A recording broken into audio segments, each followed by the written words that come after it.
You know someone like this.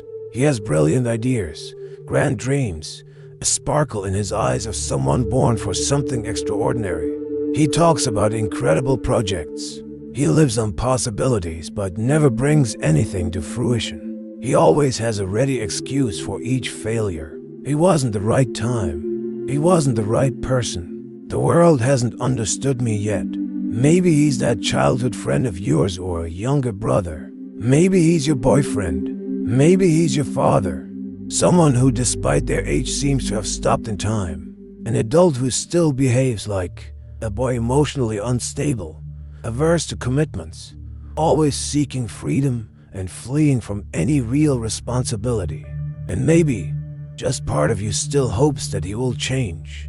Carl Jung named this psychic pattern poor Oedipus, the eternal boy. It is the archetype of the man who refuses to grow up, lives eternally in transition, as if he's always preparing to live but never actually starting. He enchants with his youthful energy, his creativity, his spontaneous way. But there's a shadow behind this charm, the inability to deal with the demands of the real world.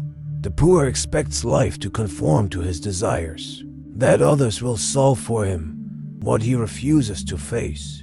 He idealizes the perfect woman, the perfect job, the perfect life. And when reality doesn't match his fantasies, he flees, he breaks away, he gives up and returns to the cycle of unfulfilled dreams.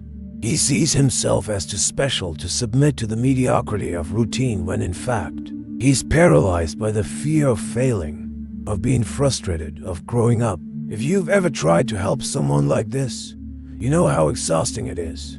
You get tired of giving advice that goes unheard, of offering support that is wasted, of trying to pull someone who deep down doesn't want to move. And the cruelest part, he makes you feel guilty, as if you were the problem for demanding too much, for wanting him to mature, for not accepting to live in an eternal almost. But the truth needs to be said. This man you know is trapped in a fantasy of freedom that in practice is a prison of fear and immaturity. And if he doesn't wake up, he will grow old without ever having truly lived.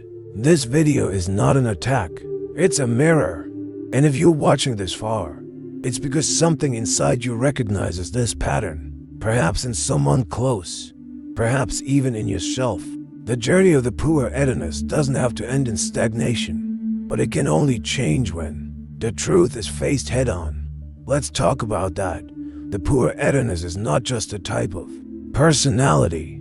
It is a deep archetype, a psychic force that operates in the unconscious of thousands of men and is often confused with charisma, spontaneity, or a free spirit. But behind this light appearance, there's something much more serious, an almost instinctive refusal to grow up. Carl Jung observed this pattern in various patients and myths throughout history.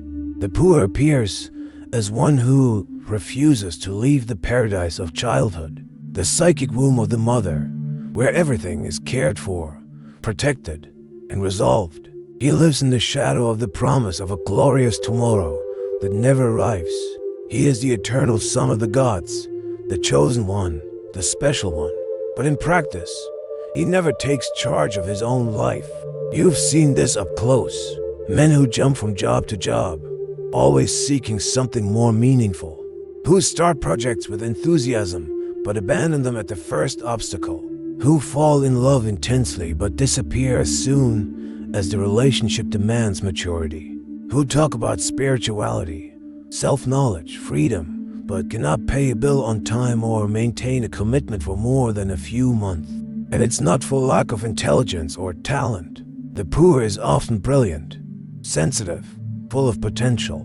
He has a lively connection to creativity, inspiration, and imagination.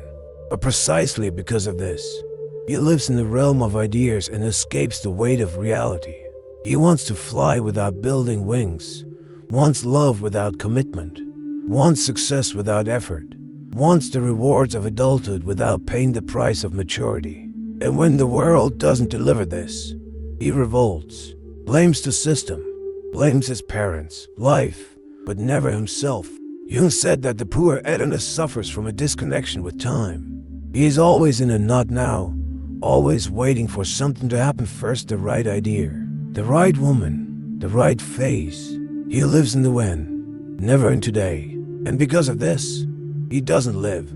He merely survives, fed by dreams that become burdens. But there's another side to this story, because the poor, despite being immature, also carries a force that cannot be dismissed. He is the source of inner youth, creative imagination, the ability to reinvent life. The problem is not the boy that exists within the man. It's when that boy takes control of existence. And this is exactly what we need to understand next. When the shine of the poor begins to darken, and the shadow takes control. Let's now talk about the dark side of the man-child, and how it silently destroys everything around him. If this content is making sense to you, hit that subscribe button, give this video a thumbs up, and activate the notification bell so you don't miss out on future uploads. Thank you for your support. There's something magnetic about the man dominated by the archetype of poor Oedipus. He's light, spontaneous. He speaks like a poet, dreams like a visionary, and lives as if he's outside of time. He doesn't follow rules, doesn't accept labels, doesn't cling to anything. And this, for many, is fascinating. He seems free, and who doesn't desire freedom in a world suffocated by obligations, commitments, and empty routines? But here lies the trap. This freedom is an illusion, a carefully constructed disguise to hide what he fears most. Reality. The poor is not free. He's a fugitive. He flees from pain, failure, rejection, frustration, the passage of time. He escapes the weight of being responsible for his own life. In every choice he avoids, decision he postpones, every responsibility he transfers deepens his prison disguised as autonomy. You've seen this up close. He says he doesn't want a conventional job because he was born for something greater. But the truth is that he's terrified of routine, hierarchy, commitment. He says he doesn't want to tie himself to anyone, that relationships are prisons. But in reality, he's deathly afraid of surrendering, being truly seen, of being held accountable. He says he hates rules, but deep down he just doesn't know how to deal with limits. This freedom he sells to others is in fact a childish refusal to confront the harshness of life. He wants to be eternal, light, unblemished, and for that, he needs to remain in constant motion, like a balloon drifting in the wind. But time doesn't wait, and the real world, sooner or later, demands a price. Carl Jung said that the poor Oedipus lives in suspension, as if he's always floating between heaven and earth. He doesn't want to descend, doesn't want to root himself, doesn't want to deal with the concrete. But without roots, nothing grows. Without effort, nothing flourishes. And without pain, there's no transformation. True freedom is not the absence of limits. It's the ability to consciously choose what deserves your commitment. But the poor doesn't choose. He escapes. And in this escape, he not only sabotages his own life, he gradually destroys the people who try to love him. And this is what we'll explore now. The dark side of the poor Oedipus. When promise turns into destruction. Let's dive into the shadow that this archetype carries and understand how it corrodes everything around it. In the beginning, everything seems enchanting. The poor Oedipus shines with an energy that attracts, inspires, and envelops. He's passionate, enthusiastic, unpredictable. But over time, that shine begins to fade. What was lightness transforms into absence. What was sensitivity turns into instability. And what seemed like freedom reveals itself to be escape. It's at this point that the shadow of the poor begins to show itself. The shadow of the man-child is sneaky. It manifests in small daily sabotages. He forgets commitments, misses deadlines, becomes financially disorganized, abruptly changes his mind, breaks promises. But all of this is wrapped in a poetic narrative. I'm not ready. I don't want to force myself. I need time. The truth, however, is harsher. He's afraid of growing up, making mistakes, of being judged, of being ordinary.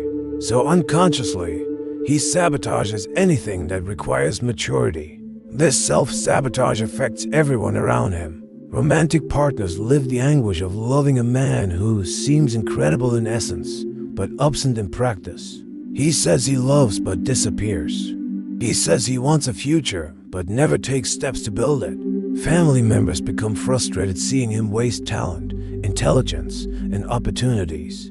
Friends grow tired of supporting someone who lives in the cycle of almost. And behind all this, there's a suffocating feeling. He seems incapable of moving forward, trapped in an endless emotional adolescence. And like every archetype, the shadow of the poor feeds on the unconscious.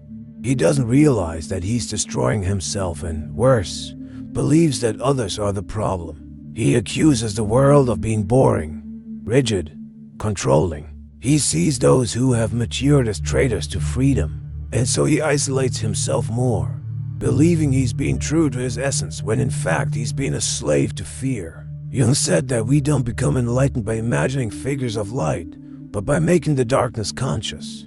The shadow of the poor is not to be denied but faced. The problem is not the fact that he carries a child within him. The problem is when that child becomes a tyrant, sabotaging the chance to live a full and real life. And this sabotage has deep roots because the poor is rarely alone. Behind him, there's almost always a silent presence that feeds his behavior and perpetuates imprisonment. The figure of the symbolic mother. No poor Adonis emerges from nothing. Behind almost every man who refuses to grow up, there's a silent figure, sometimes loving, sometimes suffocating, who protects him from the world, but also prevents him from facing it. This figure in Carl Jung's analytical psychology is called the archetypal mother, and when her presence becomes excessive, she transforms into the devouring great mother, the one who, instead of giving life, traps. This mother can be literal, a real overprotective mother who did everything for her son, who never let him make mistakes, who always supported him in his faults, but who unconsciously prevented him from developing autonomy.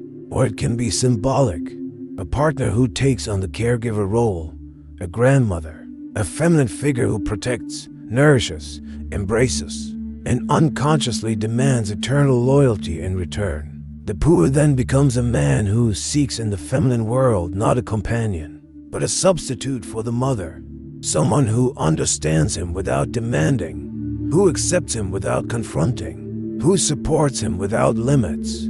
This symbiotic relationship is comfortable but deeply destructive because it prevents confrontation with the world. As long as he's being cared for, he doesn't need to act. He doesn't need to decide. He doesn't need to grow. He remains in a state of eternal emotional childhood, waiting for the women around him to resolve what he refuses to face, the call of adult life. And the symbolic mother is often trapped in this game as well. She believes she's helping, that she's loving, but in reality, she's feeding a cycle of psychic dependency that drains the vitality of both.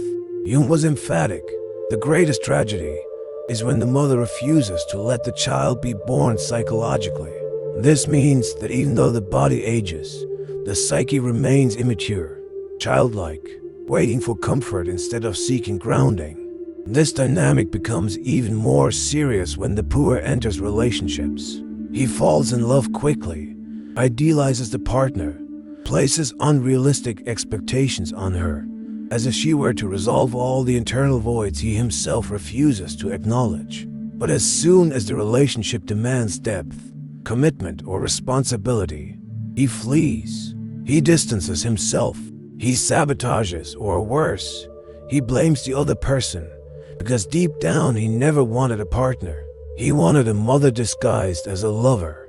Breaking this dynamic requires pain. It requires separation. It requires cutting the psychic cord. But it's this rupture that initiates the true process of individuation. Growing hurts, but not growing hurts more. And it's exactly about this that we'll talk now. The path to maturity and the inevitable price paid for leaving psychic childhood. It's time to look at the transformation process. how the poor can finally stop fleeing and begin to build his own internal structure. If you're finding value in this video, please take a moment to like it and subscribe to the channel. Hit the notification bell to stay updated on future content. There comes a moment in life when the disguise begins to crumble. Unfulfilled dreams weigh. Heavily failed relationships leave scars. Life, once full of open possibilities, starts to narrow. And then the man who still lives under the dominion of poor otherness is forced to look in the mirror and ask, how long will I live as if I have all the time in the world? This is the breaking point, the moment when the pain of remaining immature becomes greater than the fear of growing up. But those who think that maturing is a smooth process are mistaken. Jung didn't spare words in describing this path. He said that individuation, the process by which a human being becomes truly themselves, is a psychic birth. And like any birth, it's made of pain, blood, and symbolic death. The first step is to face the collapse of fantasy. It's to understand that life will not wait for you to be ready, that there's no perfect moment, that no one will come to save you. It's to recognize that the real world is not a hostile place, but rather the only stage where something true can happen. That growing up is not betraying your essence, it's building it. But for that, one must mourn. The mourning of the idealized boy, mourning of the imagined life, mourning of promises that were never fulfilled, and above all, the mourning of the symbolic mother. Killing the boy within doesn't mean suffocating your creativity, your lightness, or your dreaming soul. It means no longer using him as an excuse to escape from life. It's allowing the boy to continue existing, but now under the leadership of the man. Maturity requires construction, structure, consistency. It means saying no when it's easier to escape, committing even when you want freedom, working with focus even when inspiration doesn't come, being present in a relationship even when the idealization has already crumbled. It means trading the ecstasy of the new for the transformative power of continuity. And here lies the secret. When the poor is integrated into the adult man, he doesn't disappear. He transforms. He becomes the source of creativity, vision, and intuition, but now channeled by a mature, firm psyche capable of acting in the world. This is true rebirth, when the eternal boy stops fleeing from reality and begins to build with it. But this process is not easy, and it doesn't happen on its own. Many men at this point in the journey feel lost, exhausted, not knowing where to start. They know they need to change. They know the time of psychic childhood is over, but they don't know how to take the reins of their own life. And that's precisely why the video continues, because in the next segment, we'll speak directly to those who are at this point of transition, those who want to change but still don't know how. The time of truth has come, and the decision to grow is finally in your hands. If you've made it this far, it's because something inside you recognizes the urgency of what has been said. Perhaps you've seen this pattern in someone close to you. Maybe you've seen yourself in every word, and there's no shame in that. None. Because all of us, to some degree, carry the temptation to remain children in a world that demands maturity. We've all run away from some responsibility, dreamed of shortcuts, and hoped that life would offer us comfort before we were ready to face it. But the truth is simple and brutal. Life doesn't wait. It demands. It requires. It tests. And sooner or later, you will be confronted with a choice to remain trapped in the world of promises or finally cross the bridge to the world of fulfillment. And this crossing is only possible when you choose to grow. Not when you feel like it. Not when everything is perfect, but when you decide with courage that it's time to stop running away. Carl Jung said that the person who doesn't confront their own demons will be condemned to meet them. At every corner of life, the poor otherness is one of those demons, one that hides under the name of freedom, authenticity, misunderstood genius, but in practice, it corrodes your roots and prevents any solid construction. It will not disappear on its own. You need to face it, acknowledge it, integrate it, and above all, choose to be greater than it. Maturity is what's born when you stop waiting for someone to come and save you and start saving yourself. When you understand that responsibility is not a prison but a path to power. When you realize that true freedom is not doing whatever you want. It's having enough internal structure to choose what is necessary. And now I want to hear from you. Which part of this video impacted you the most? Comment down below. Be honest. Sometimes writing is the first step to giving shape to what you felt. And if this video made you reflect, please give it a thumbs up. Subscribe if you haven't already. And share it with someone who needs to hear this. Someone who is trapped in the same cycle and may not even realize it. And it doesn't stop here. The next video is just as important as this one. It will show you another essential piece of this puzzle. Keep watching. It may hurt perhaps, but it will free you. And in the end, that's what matters. Real freedom.